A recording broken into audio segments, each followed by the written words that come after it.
La situazione era ferma dal 2016 e rischiava di far slittare ulteriormente l'apertura del casello di Malo e la riuscita complessiva dell'operazione.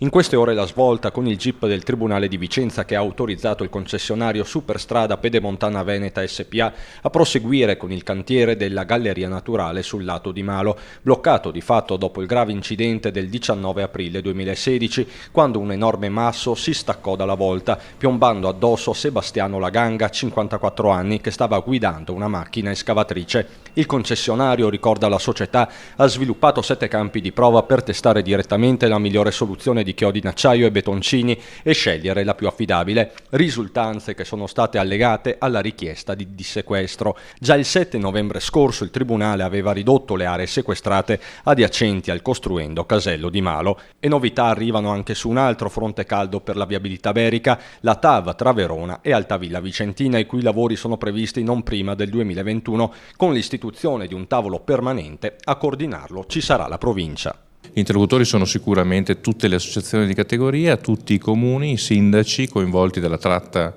della Verona-Padova, che quindi passa per la provincia di Vicenza, e dopodiché la parte delle categorie sociali, che sono naturalmente tutti i sindacati.